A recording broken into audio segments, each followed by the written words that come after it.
गौ सम्मान की मंच पर खुली हिंदू संगठनों की फूट। मिनी सचिवालय में नेताओं के बीच तीखी नोकझोंक। गौ सम्मान अभियान के तहत जिला कलेक्टर को ज्ञापन सौंपने पहुंचे विभिन्न हिंदू संगठनों के कार्यकर्ताओं के बीच सोमवार को मिनी सचिवालय परिसर में उस समय असहज स्थिति बन गई जब मंच पर ही नेताओं के बीच तीखी कहासुनी शुरू हो गई। गौ संरक्षण और गौ सम्मान के मुद्दे पर एकजुटता का संदेश देने के लिए आयोजित कार्यक्रम कुछ ही देर में आपसी मतभेदों की भेंट चढ़ गया। नारेबाजी और बयानबाजी के बीच कार्यक्रम का फोकस ज्ञापन से हटकर मंच पर चल रही खींचतान पर आ गया। हिंदू संगठन के कार्यकर्ता गौवंश की सुरक्षा, सड़कों पर बेसहारा घूम रही गायों की समस्या तथा पशु चिकित्सालयों में चिकित्सकों की कमी जैसे मुद्दों को लेकर जिला प्रशासन को ज्ञापन सौंपने पहुंचे थे कि इसी दौरान मंच संचालन और बोलने के क्रम को लेकर विवाद खड़ा हो गया, जिसने देखते ही देखते तीखी नोकझोंक का रूप ले लिया। हिंदू नेत्री अंजना दीवान ने नाराजगी जताते हुए कहा कि यदि सभी हिंदू एक हैं तो सभी को समान अवसर मिलना चाहिए। उन्होंने आरोप लगाया कि कई युवा अपनी पढ़ाई और अन्य कार्य छोड़कर कार्यक्रम में पहुंचे, लेकिन उन्हें अपनी बात रखने तक का अवसर नहीं दिया गया। उन्होंने कहा कि गौवंश की दुर्दशा लगातार बढ़ रही है। सड़कों पर गाय बेसहारा घूम रही और पशु चिकित्सालयों में पर्याप्त डॉक्टर नहीं होने से उनका समुचित उपचार भी नहीं हो पा रहा। वहीं पूर्व विधायक ज्ञानदेव आहूजा ने कहा कि गौ सम्मान अभियान पूरी गंभीरता से चलाया जा रहा है और गौवंश एवं गौ संरक्षण सभी की जिम्मेदारी है। मंच पर हुए विवाद को लेकर उन्होंने इसे संगठन का आंतरिक विषय बताते हुए कहा कि इस मामले को संगठन स्वयं देखेगा। हालांकि मंच पर सार्वजनिक रूप से सामने आई खींचतान ने पूरे आयोजन की दिशा बदल दी। जिस कार्यक्रम का उद्देश्य गौ संरक्षण और गौ सम्मान का संदेश देना था, वहीं मंच पर संगठनात्मक एकजुटता की कमी साफ दिखाई दी। कार्यक्रम में मौजूद लोगों के बीच भी यही चर्चा रही कि गौ सम्मान के नाम पर आयोजित अभियान में आपसी विवाद आखिर क्यों हावी हो गया। अलवर राजस्थान से संवाददाता रुपेश शर्मा की रिपोर्ट। बीट के लिए बोला उन्होंने, बीट शब्द बोला था। एक उनके इस बारे में आप सवाल न करें। आज हम जिस उद्देश्य से आ रहे वही बात सुनिए बस। बाकी बात करनी तो मेरे को अलग से बात कर लें। आज 27 जुलाई देश के पूरे 758 जिलों में गौ माता, राष्ट्र माता गौशाला बंद करो।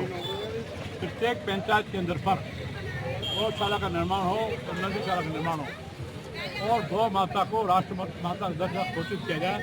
यह गौ सम्मान अभियान के तहत पूरे देश में 57 जिलों में आज जुलूस निकल रहा है और ज्ञापन दिया गया।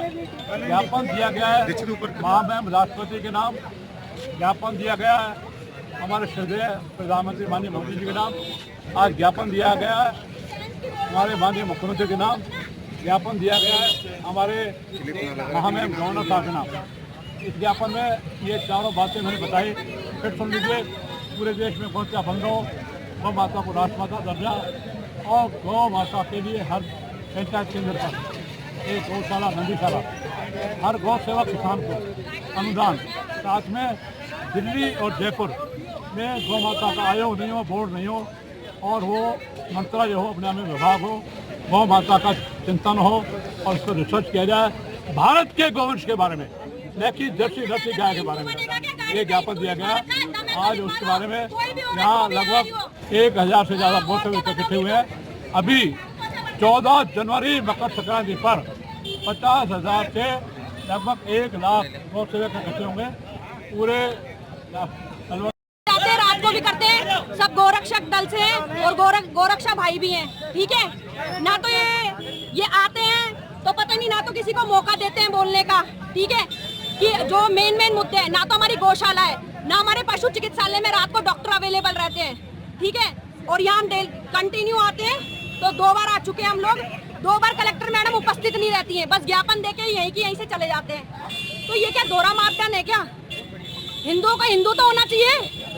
नहीं, अभी विवाद किस लिए हुआ था? विवाद इसलिए हुआ था कि हमारे जितने भी छोटे छोटे बच्चे हैं जो कोचिंग सेंटर छोड़ के आए हुए हैं, और भी बच्चे हैं जो गोरक्षा दल से हैं, गौ सेना पुत्र से हैं, और भी लोग हैं, इन लोगों को ना तो आगे आने दिया जाता है। बड़े बड़े नेता आगे चले जाते हैं और नेता अपनी नेतागिरी करने के लिए झाड़ देते हैं। हम आए थे, आपने अभी वहाँ पोस्टर देखा होगा गौ सम्मान दिवस का, तो वो तो ऊपर लगा, वो तो नीचे लगा हुआ था, और जो इनके पोस्टर थे बड़े बड़े वो ऊपर लगे हुए थे। तो इनको करना धरना कुछ नहीं होता, बस ये ऐसे ही बेचारे बच्चों का भी टाइम वेस्ट करते हैं। अभी भीड़ में इस तरीके का आरोप लग रहा था कि आपके साथ में, आपके संगठन में कोई एचएस है, उसका नाम तो